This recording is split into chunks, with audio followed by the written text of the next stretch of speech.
The frozen dawn. Imagine a morning where the first thing you see isn't your smartphone screen, but your own breath crystallizing in the air. Imagine waking up under 4 layers of heavy wool blankets, yet your nose feels like a piece of ice. There is no thermostat to turn up. There is no hot shower waiting. Outside, the year is 1905, and a great freeze has gripped the land. For the Edwardians, winter wasn't a season for hot cocoa and Netflix. It was a brutal, daily battle for survival. Welcome to the frozen reality of a century ago. The wake-up call. In the early 1900s, the bedroom was often the coldest place in the house. Why? Because coal was expensive. You didn't waste it on a room where you were just sleeping. As the sun barely peeks through the frost-covered window panes, you realize the water in the porcelain pitcher next to your bed has frozen solid overnight. The cold is heavy. It's a physical weight. To get out from under those blankets is an act of bravery. Your floorboards are ice cold, and every step creaks in the silent, freezing air. This is the frozen dawn, the start of the 16-hour workday where your only goal is to stay warm enough to see tomorrow. The first task to fire the house is a tomb until the kitchen range is lit. In an Edwardian home, the range was the heart, the lungs, and the soul of the household. It provided the heat, the hot water, and the cooked food, but it was a demanding master. Before you can even think of warmth, you have to clean out the clinkers, the stony residue of yesterday's coal. Your hands are numb, your fingers stiff. You strike a match, a precious commodity, and nurse the kindling into a flame. It takes an hour for the kitchen to become bearable. Until then, you move like a shadow in the dark, shivering uncontrollably as your body tries to generate its own heat. The psychology of the cold. We often think of people in the past as tougher than us. While they were certainly resilient, the psychological toll was immense. The winter meant isolation. If the snow was deep, no one was coming to help. There was no radio, no telephone for the common farmer. The silence of a 1900s winter was deafening. You were alone with the cracking of the ice and the whistling of the wind through the ill-fitting door frames. Suggested titles for this series: The Great Freeze, 12 Days of Edwardian Survival, Life Before Heaters, How They Didn't Die in 1900, 90 Days of Ice, The Brutal Reality of History.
The art of layering.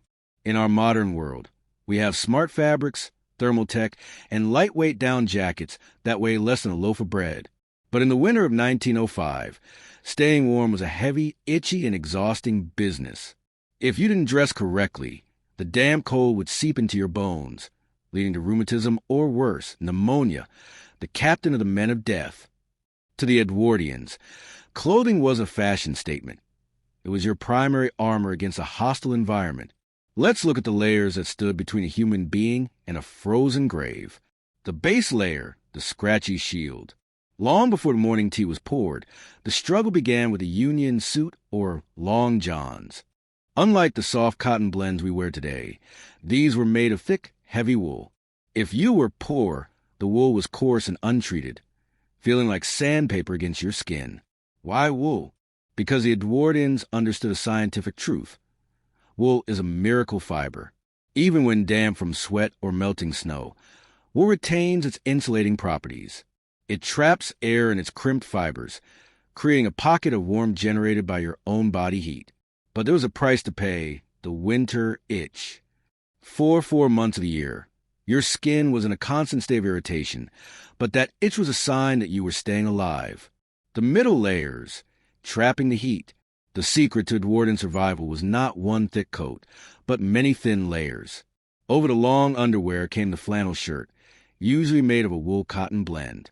For men, a waistcoat vest was mandatory. It wasn't just for style. It provided an extra layer of protection for the vital organs in the chest and abdomen. For women, the layering was even more complex and burdensome. Over the chemise and corset came the petticoat, sometimes 2 or 3 of them. These were made of heavy flannel or quilted fabric. While these layers provided warmth, they added significant weight. Imagine walking through 6 inches of snow while dragging 3 layers of floor-length wool skirts. Every step was a workout, and every workout produced sweat, which was the enemy. If your inner layers got too wet from perspiration, and then you stopped moving, the moisture would turn ice cold, chilling your core instantly. The outer shell, the heavy-duty protection. The greatcoat was the final piece of the puzzle. For a working-class man, this was often the most expensive item he owned. Made of melting wool, a fabric so thick and tightly woven it was almost waterproof. These coats were designed to last a lifetime. They were so heavy that putting one on felt like someone was placing their hands on your shoulders and pushing down. But the coat wasn't enough. In the damp winters of the UK or the North American plains, you needed a barrier against the wind.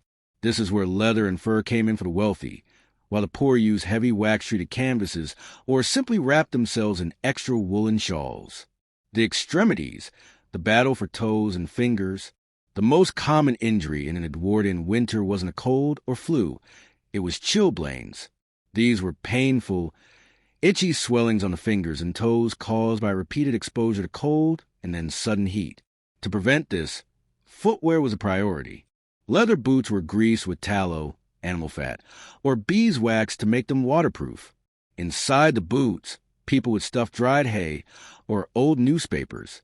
It sounds primitive, but paper is an incredible insulator.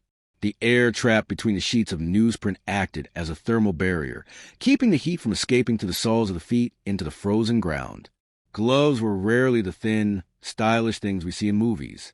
For the laborer, they were thick mittens, often knitted by a mother or wife, with a leather palm stitched on for grip. Mittens were superior to gloves because keeping the fingers together allowed them to share warmth, a small but vital tip for survival. Class warfare, in the cold, the art of layering, also highlighted the brutal class divide of the era. The wealthy had access to silk linings, which reduced the itch of the wool, and luxurious furs like mink or sable that were windproof and incredibly warm. The poor, however, relied on shoddy. Shoddy was a fabric made by grinding up old woolen rags and spinning them into new, low-quality yarn. It was heavy, it smelled when it got wet, and it wasn't nearly as warm as virgin wool. While the rich looked like winter royalty in their velvet and fur, the poor looked like bundles of rags, quite literally wearing layers of history, just to keep their pulse steady. The psychological weight. By the time an Edwardian was fully dressed to go outside, they might be carrying an extra 10 to 15 pounds of clothing. This physical burden contributed to the exhaustion of winter. You didn't just walk, you labored. You didn't just sit, you remained encased in your fabric armor. But as you stepped out the door and the minus 10 degrees Celsius wind hit your face, you thanked every single layer. You were a walking thermos, a self-contained heating unit wrapped in the best technology the 19th century had to offer. The hearth of the home. In the modern world, warmth is invisible. We flick a switch, a silent furnace hums in the basement, and heat flows through vents. But in 1905, warmth was a living, breathing, and hungry beast. It lived in the kitchen, inside a massive black iron structure known as a range. This wasn't just an appliance. It was a heart of the home. If the fire died, the house died. If the fire grew too wild, the house burned. Managing the hearth was a full-time job that required skill, muscle, and a constant battle against the soot that threatened to choke the lungs of every inhabitant. The black iron beast. The Edwardian kitchen range was a marvel of Victorian engineering and a nightmare of maintenance. Made of heavy cast iron, it stood as a dark monument against the kitchen wall. It featured a firebox in the center, an oven on one side, and a water boiler on the other, for the woman of the house or the servant. The day didn't start with a cup of tea. It started with blacking the range.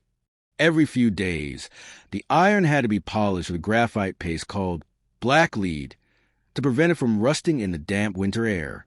It was back-breaking work that left your hands stained gray for days. But a clean range was a point of pride. It showed that even in the depths of a brutal winter, the household had not given up its standards. The fuel, black gold.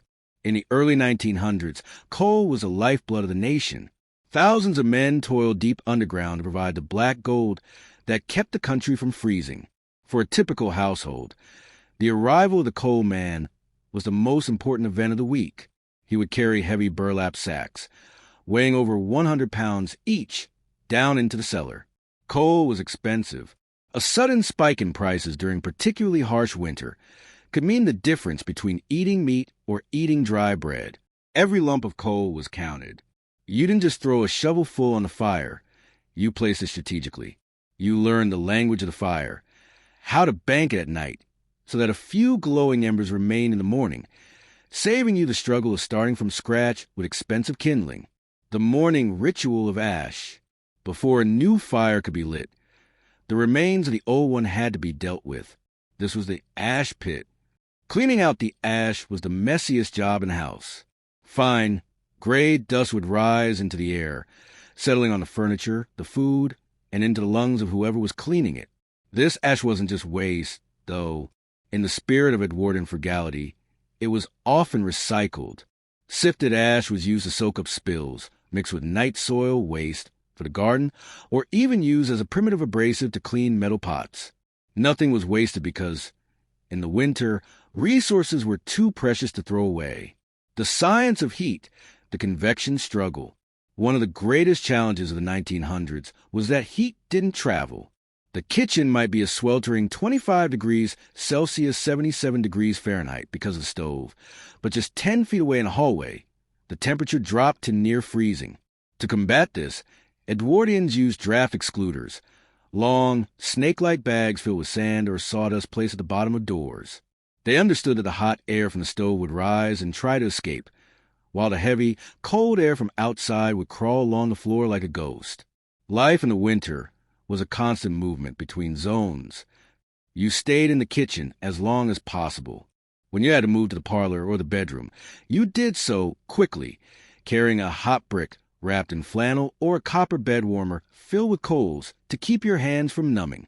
The hidden killer, carbon monoxide, with all the doors shut tight and every crack stuffed with rags keep the heat in, a new danger emerged, the silent killer. Coal fires produce carbon monoxide in poorly ventilated houses, or if the chimney flue was blocked by soot or a bird's nest, the gas would build up. Edwardians didn't have digital detectors. They relied on common sense and traditional signs.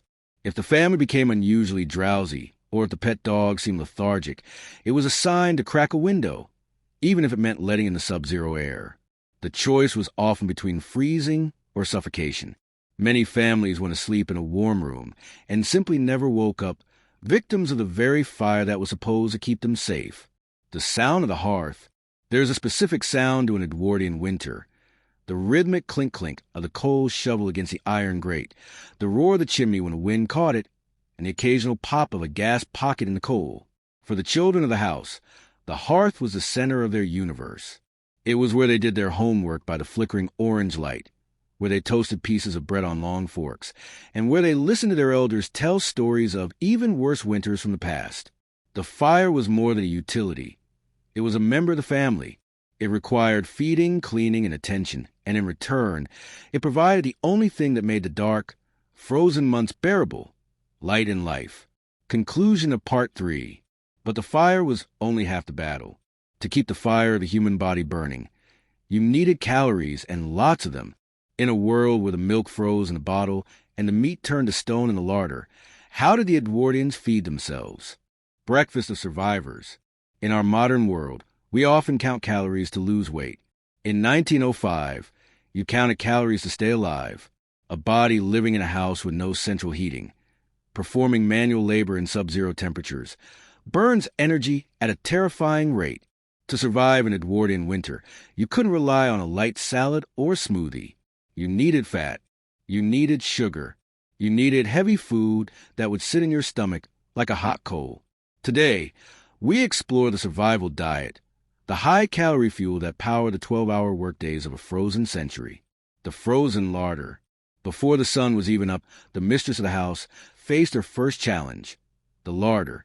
In 1905, there were no electric refrigerators, but in winter, the entire pantry became a freezer. This sounds convenient, but it was a nightmare. The milk didn't just get cold. It expanded as it froze, often pushing the cardboard cap off the bottle or cracking the glass.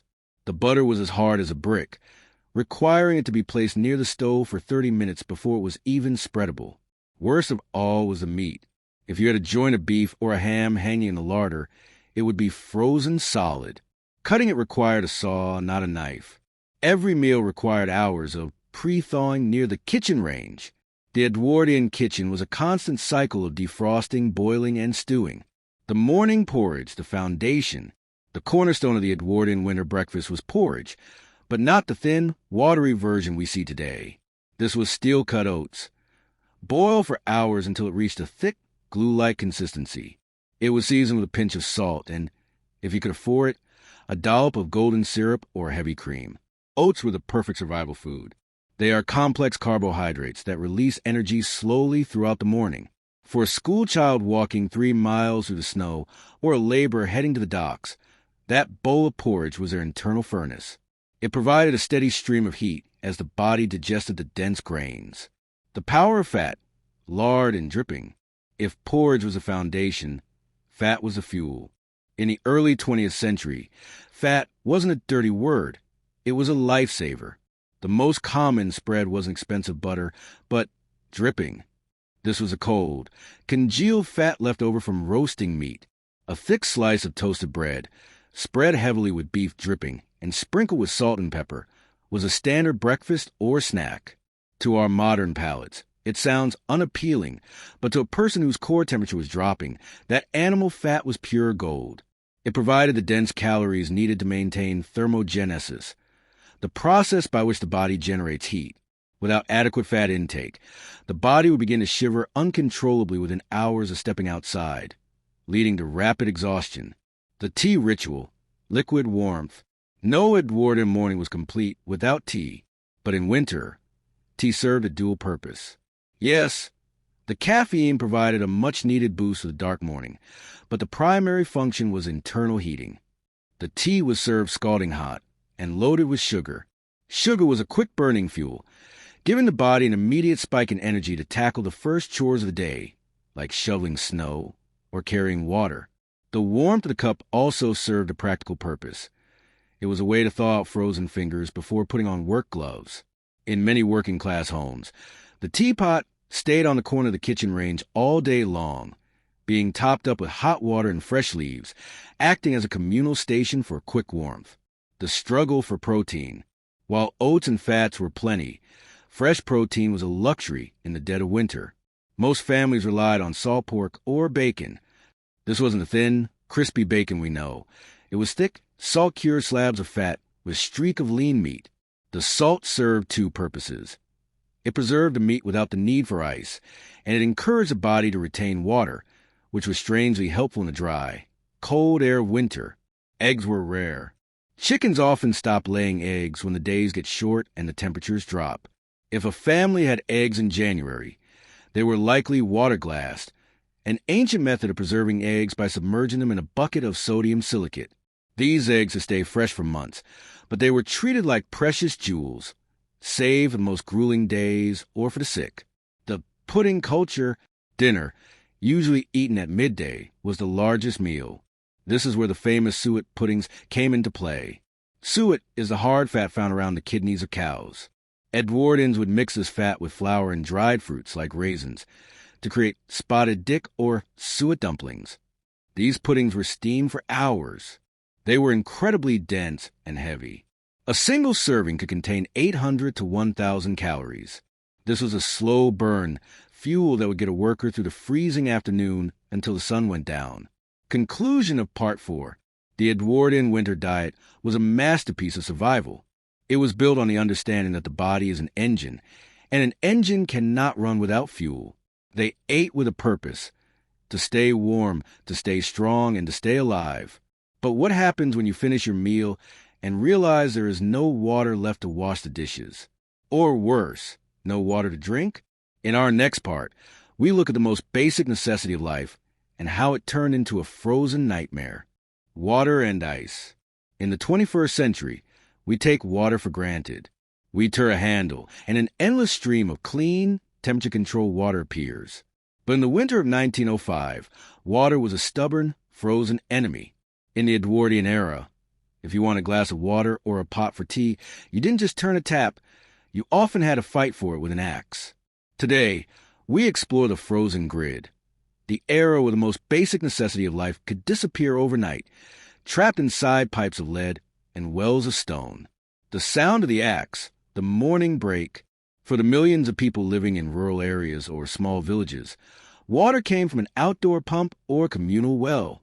On a morning where the temperature had plummeted to minus 15 degrees Celsius, the scene at the village pump was one of communal struggle. The prime of the pump would have frozen solid. To get the water flowing, you had to perform a ritual. First, you brought out a kettle of boiling water, precious water saved from the night before, and poured it slowly over the iron neck of the pump. You waited for the ice to crack and melt within the mechanism. Only then could you begin the heavy, rhythmic pumping. And you had to be fast. If you pumped too slowly, the water would freeze again before it even hit your bucket. The sound of metal clanking and ice shattering was a true alarm clock of the Edwardian countryside. The nightmare of indoor plumbing. In the cities, modern plumbing was beginning to take hold, but it was primitive and ill-prepared for a deep freeze. Pipes were made of lead or cast iron and were often attached to the exterior of houses or buried just inches beneath the cold brickwork. When water freezes, it expands. In the winter of 1905, the sound of a thump followed by a hiss was the sound of catastrophe. A burst pipe didn't just mean no water. It meant that when the thaw finally came, your home would be flooded with freezing, muddy water. To prevent this, Edwardians would leave their taps dripping all night. They knew that moving water is harder to freeze than standing water. However, this led to a secondary problem. The drains would freeze, and by morning, your sink would be a solid block of ice, overflowing onto the floor. The thaw trap. If your pipes did freeze, the methods for thawing them were terrifyingly dangerous. The common solution was to take a flaming rag soaked in oil or a handheld blow lamp and run it along the lead pipes. In a house filled with wooden beams, hay-filled mattresses, and coal dust, this was a recipe for a house fire. Many Edwardian families survived the cold only to lose their homes to a fire started by a desperate attempt to get the water running again. The laundry ordeal. If obtaining water for drinking was hard, obtaining water for cleaning was an Olympian feat. Wash day in the winter was a multi-day battle. You needed gallons of water to wash the heavy woolen layers we discussed in Part 2. This meant hauling dozens of buckets from the pump, heating them on the kitchen range, which took hours, and then scrubbing the clothes by hand. The real heartbreak came when it was time to dry the clothes. You couldn't hang them outside. They would simply freeze into wooden shapes. A shirt hung on a line in 1905 would become a flat, frozen board in minutes. If you tried to fold it, the fibers would snap.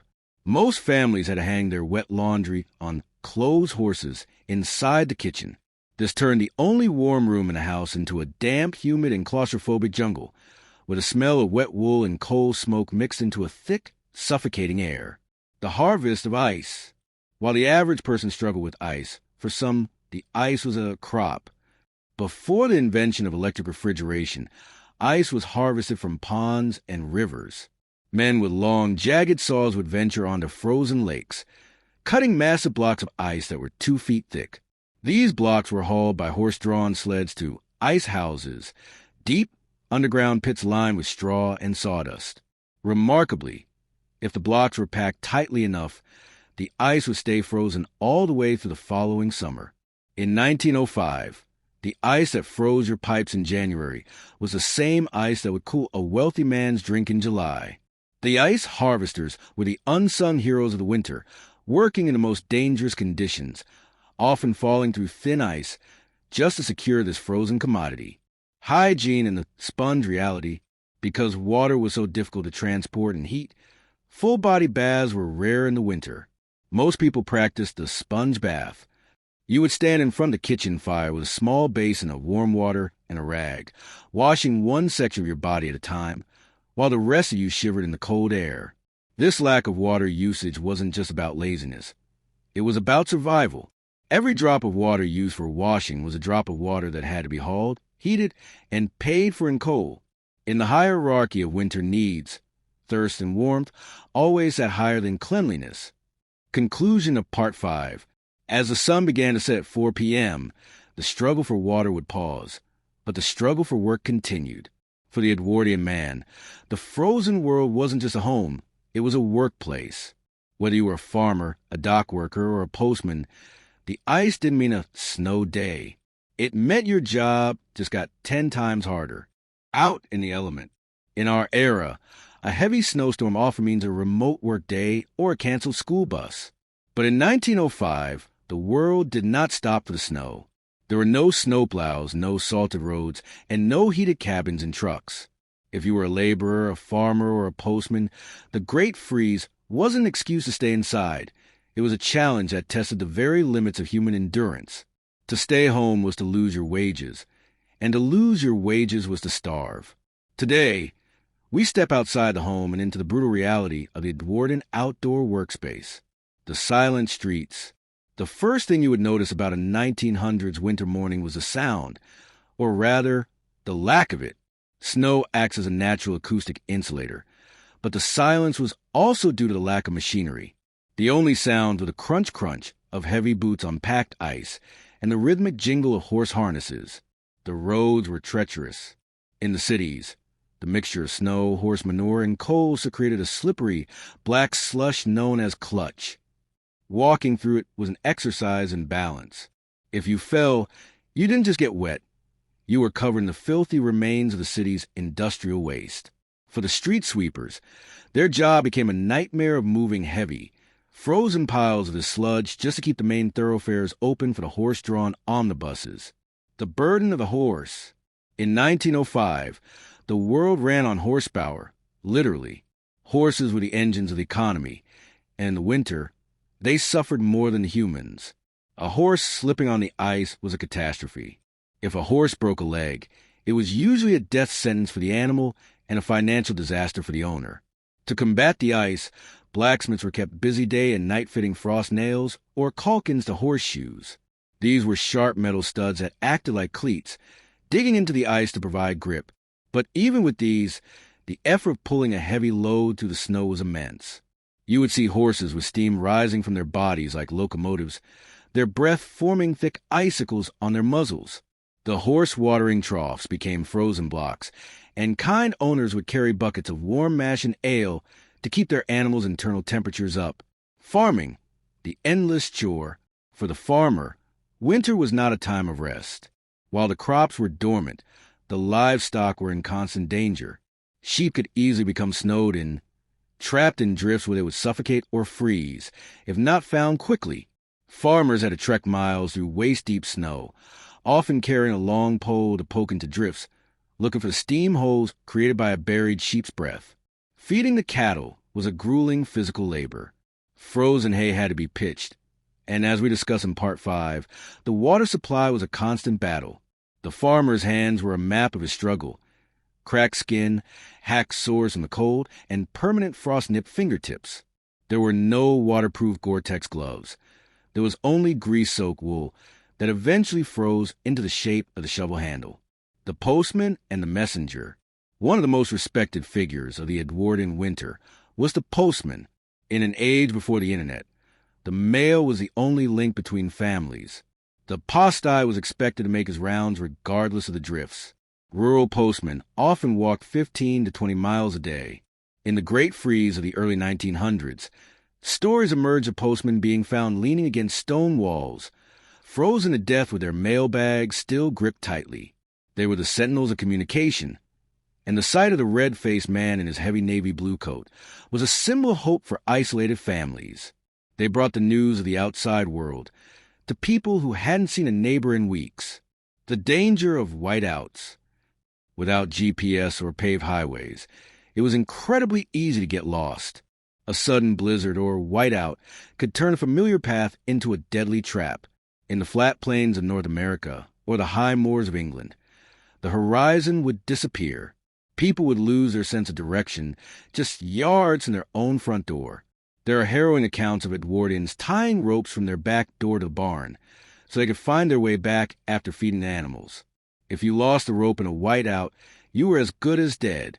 The cold would disorient you, leading to paradoxical undressing, a late-stage hypothermia symptom where the victim feels a false sensation of extreme heat and strips off their clothes, hastening their end. The industrial toil. In the industrial north, the mill girls and iron workers faced a different kind of cold. The factories were massive, unheated brick shells. While the machinery generated some heat, the drafts were lethal. Workers would wrap their feet in burlap sacks and grease, their skin with tallow, to create a barrier against the freezing dampness. The transition from the scorching heat of a blast furnace to the sub-zero air outside caused shivers so violent they could break teeth. Conclusion of Part 6. By midday, the outdoor worker was exhausted, damp, and hungry. The art of layering, we spoke of in Part 2, was now a heavy, wet burden. But as the pale winter sun began to dip toward the horizon, often as early as 3:30 p.m., a new fear set in. It wasn't just the cold anymore. It was the dark. In our next part, we look at the most vulnerable members of the society, the children and the elderly, and how they survived the nights when the mercury dropped to levels that modern thermometers would struggle to measure. The vulnerable. In the winter of 1905, the survival of the fittest wasn't just a theory, it was a nightly reality. While a healthy adult might endure a night in a freezing room with nothing but shiver, for the very young and the very old, the cold was a silent predator. In an era before antibiotics, a simple chest cold in December could become a funeral in January. Today, we look at the quiet, desperate measures taken to protect the vulnerable, those whose internal fires weren't strong enough to fight the Great Freeze on their own. The nursery, a battle for breath. In the Edwardian home, the nursery was often tucked away in the attic or far corner, rooms that were the hardest to heat. For a mother, winter was a season of constant anxiety. Infant mortality rates spiked during the winter months. The main culprit wasn't just the temperature, but croup and bronchitis.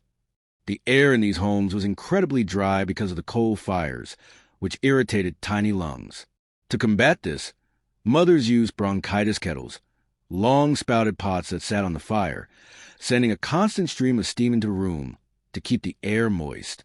If a baby started to wheeze, the remedy was vapor capping or goose grease. A child's chest would be rubbed with thick animal fat and then covered with a warm flannel cloth to seal in the heat. It was messy, it smelled, but it was the only barrier against the congestion that claimed so many lives. The hot brick and the bed warmer. Go to bed was the most dangerous time for the elderly. As the body ages, its ability to regulate temperature weakens.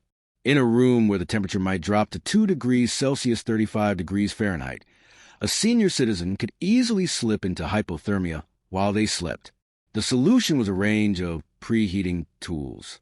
The most common was the hot water bottle. But in 1905, these were made of heavy stoneware or ceramic, not rubber. They were effective but heavy. If you accidentally kicked one in your sleep, it was like being hit by a brick. For those who couldn't afford ceramic bottles, a literal brick was used. A brick would be placed in the oven of the kitchen range all evening until it was glowing with heat. It was then wrapped in multiple layers of old flannel or a thick wool sock and tucked into the bottom of the bed. This hot brick will provide a steady, radiating warmth for 6 to 8 hours, just enough to keep the blood flowing in elderly toes until morning sun rose. The old folk in the chimney corner. In the social hierarchy of the Edwardian winter, the elderly were given the place of honor, the chair closest of fire, known as the chimney corner. They would spend the entire day there, often wrapped in shoulder shawls and lap rugs. Movement was difficult. Arthritis and rheumatism were rampant, and the cold made joints feel like they were filled with broken glass. The elderly would often sit for hours, performing light chores like mending socks or peeling potatoes, staying as close to the coal stove as humanly possible. They were the keepers of memory, telling stories of the great snow of 1881 to the children, teaching the younger generation that while the current winter was bad, they had survived worse. School, the cold commute. For children, the struggle was a journey. Most children walked to school regardless of the weather. There were no puffer jackets. Girls wore thin cotton stockings and woolen coats, while boys wore short trousers, even in winter, with long wool socks. The schoolhouse itself was often a drafty stone building with a single pot-bellied stove in the center. If you were lucky enough to sit in the front row, you were toasted. If you sat in the back, your ink would freeze in the inkwell. Teachers would often have the children perform drills, jumping jacks and arm swinging, every hour just to keep their circulation moving so they could hold their pens. The captain of the men of death. We cannot talk about the vulnerable without talking about consumption, tuberculosis. In the 1900s, it was the leading cause of death. The irony of the Edwardian winter was that while people huddled together for warmth, they were inadvertently spreading germs in poorly ventilated rooms. The cold weakened the immune system, and the cold smoke irritated the lungs, making people ripe for infection. For the elderly, a winter cough was often the beginning of the end. Families would watch their loved ones grow thinner and paler as the months went by, praying for the spring thaw to bring some relief. Often, the thaw came too late. Class and survival. Class played a brutal role in who survived. In the workhouses, places for the poor, the elderly were often given only the bare minimum of coal and blankets. In contrast, the wealthy elderly had foot warmers lined with fur and rooms heated by multiple fireplaces. The vulnerable, poor had to rely on parish relief, small donations of coal or blankets from the church. To be old and poor in 1905 was to live in a state of constant, shivering prayer. The psychological shield. Despite the physical danger, there was a psychological resilience.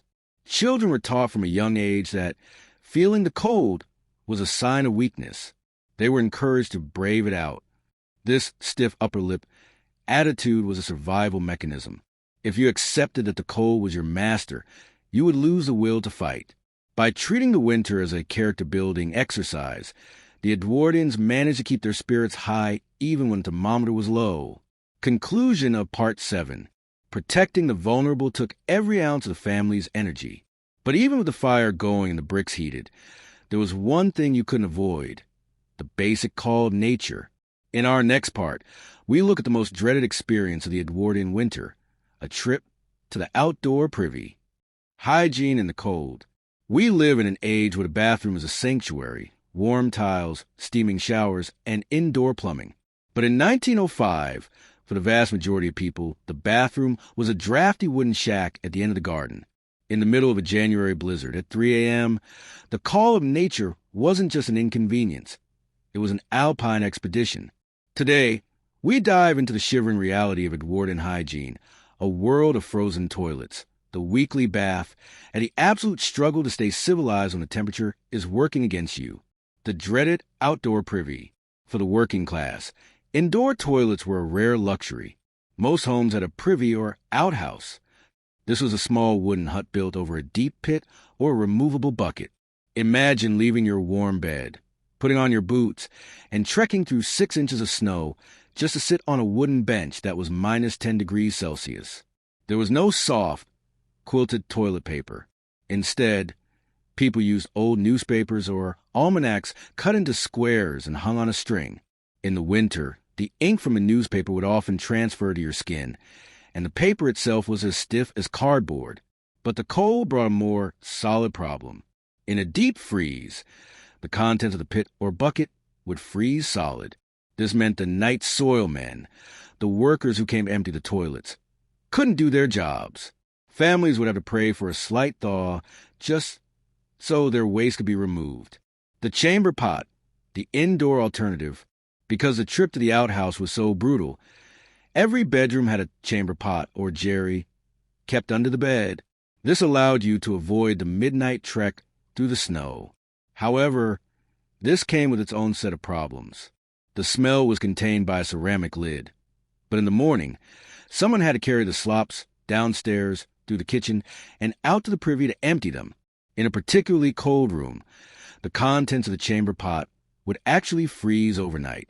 Breaking the ice on a chamber pot is a historical reality that most period dramas conveniently forget to show, but was a standard morning chore for the Edwardian housewife or housemaid. The once-a-week bath. In our modern world, we shower daily. In 1905, a full-body bath was a major production that happened once a week, usually on Saturday night. So the family would be clean for church on Sunday. The process was exhausting. First, you had to haul the tin bath out from its hook in the scullery and place it in front of the kitchen range. Then, you had to boil gallons of water on the stove. This took hours. Because coal and water were expensive, the family would share the same bath water. The father, as a breadwinner, usually went first, then the mother, and finally the children in order of age. By the time the youngest child got in, the water was gray, soapy, and lukewarm at best. To stay warm, you had to keep your upper body out of the water and wrap a towel around your shoulders while you scrub your legs. The moment you stepped out of that tin tub, the cold air hit you like a physical blow. You had to dry off and get into your flannel nightgown as fast as humanly possible before your skin turned blue. The sponge in the washstand. On the other 6 days of the week, washing meant using the washstand in the bedroom. This consisted of a large ceramic bowl and a pitcher of water. As we mentioned in Part 5, this water was often frozen in the morning. Once the ice was broken, you would perform a top and tail wash. You'd wash your face, your armpits, and your feet. The goal wasn't to feel refreshed. It was simply to remove the soot and sweat of the day. Because the air was so dry and the soap was often harsh, made with lye, skin would become chapped and cracked. The Edwardians used glycerin and rosewater, or plain lard to soothe their bleeding knuckles and faces. Cleanliness in 1905 wasn't about a fresh scent. It was a battle against infection and skin rot. Laundry, the frozen armor. If personal hygiene was hard, keeping clothes clean was even harder. We've talked about the art of layering. But imagine the weight of those clothes when they got wet. In the winter, mud and slush from the streets would cake onto the bottom of long skirts and trousers. Since you couldn't wash heavy wool coats every week, people relied on brushing. Every night, you would use a stiff bristle brush to scrape off the dried mud and horse manure from your coat. For the inner layers, dolly tubs and wringers, mangles, were used. The work was so cold that women's hands would often turn a deep purple red, a condition known as washerwoman's hand. Drying the clothes indoors, as mentioned before, created a damp environment. This humidity, combined with the cold walls, created black mold. The Edwardians didn't know about spores, but they knew the musty smell of winter was a sign of a sickly house. The secret of smelling like a winter. If you could travel back to 1905, the first thing you would notice wasn't the cold, but the smell. Everyone smelled a mixture of coal smoke, damp wool, animal fat from the dripping in lard, and a hint of unwashed skin. But because everyone smelled that way, no one noticed it. It was simply the smell of survival. Perfumes and colognes were used by the wealthy to mask it. But for the common man, his scent was his badge of labor. To be clean in the winter was a luxury that required time and money that most people simply didn't have. Conclusion of Part 8. Despite the grime and the freezing outhouses, the Edwardans maintained a remarkable level of dignity. They polished their boots, they mended their rags, and they kept their black-lead stoves shining. But as the hygiene chores finished, the sun would set, and the village would fall into a deep, icy silence.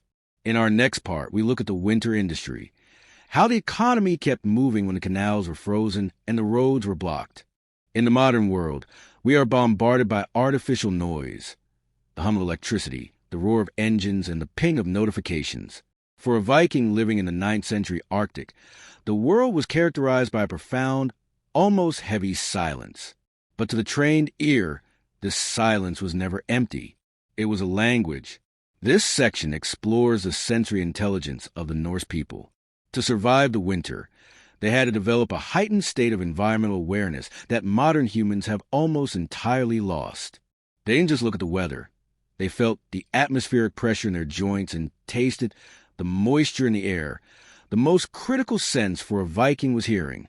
In the dark, your eyes can deceive you, but the sound of the ice does not lie. We look at the phenomenon of ice cracking. When temperatures drop rapidly, the ice on a fjord or lake contracts and shatters with sound like a gunshot. A Viking hunter could tell the thickness of the ice and the direction of a developing crack simply by the pitch of sound. This was the difference between a successful crossing and a freezing death in the black water. Furthermore, the howl of the wind to the turf walls of the longhouse served as an early warning system. They could distinguish between a passing squall and the great white death, a blizzard that could last for days. Their sense of smell was equally refined. In an era before chemical pollutants, the air was a canvas of scents.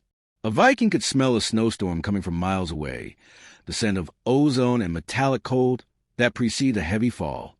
Within the settlement, smell was a diagnostic tool.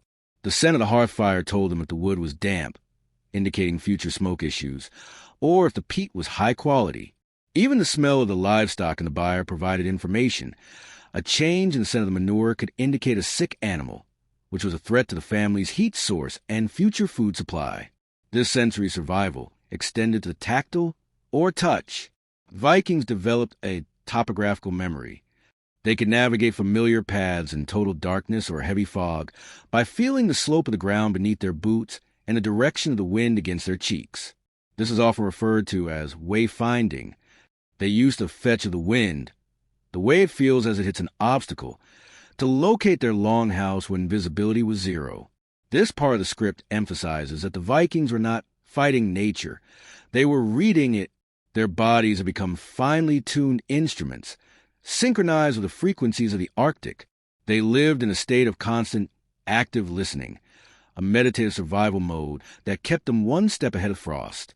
When the sky above the Arctic begins to dance with ghostly green and violet fire, a modern person sees the aurora borealis, a collision of solar particles with the Earth's magnetic field. But for a Viking, the sky was a stage for the gods. This section explores the spiritual shield provided by Norse mythology. In the depths of a winter where the sun had abandoned the earth, the Vikings needed a why for their existence. Their myths weren't just stories. They were a psychological framework that turned a terrifying environment into a meaningful, albeit dangerous, landscape. The northern lights were often interpreted through the lens of the Valkyries, the shield maidens of Odin. The flickering lights were believed to be the reflections of their armor as they led the souls of fallen warriors to Valhalla. This interpretation turned a cold, celestial event into a source of inspiration. It reminded the Norsemen that even in the darkest night, the gods were active. Other traditions viewed the lights as the breath of the frost giants or the bridge of Bifrost, connecting the world of men, Midgard, to the realm of the gods, Asgard. By personifying the weather, the Vikings made the Arctic winter something they could negotiate with through ritual and courage, rather than something they should simply fear. This mythological worldview was essential for combating the winter depression we discussed in Part 7. The Vikings believed they were living in the age of the wolf. Their mythology told them that one day a winter would come, the Fimbul winter, that would never end, leading to the final battle of Ragnarok. Therefore, every spring that arrived was a temporary victory for the gods. This created a culture of extreme stoicism. If the gods themselves were destined to die fighting the cold and the monsters, then a mortal man could surely endure a few months of darkness. This warrior ethos was applied to everyday survival. Stoking the fire was a sacred act. Tending the cattle was a duty to the clan. Enduring the hunger was a test of spirit. We also examined the role of the seeress or vulva. During the winter, she would perform seer, a form of shamanic ritual. In the dim, smoky light of the longhouse, she would enter a trance and travel to other worlds to ask the gods when the thaw would come. These rituals provided a social placebo. They gave the community hope and a sense of control over an uncontrollable environment. The script highlights that survival is 10% physical and 90% mental. The Vikings' ability to see dragons in the sky and gods of wind provided the psychological armor necessary to prevent the cold from freezing their hearts. They didn't just survive the winter. They transformed it into an epic poem.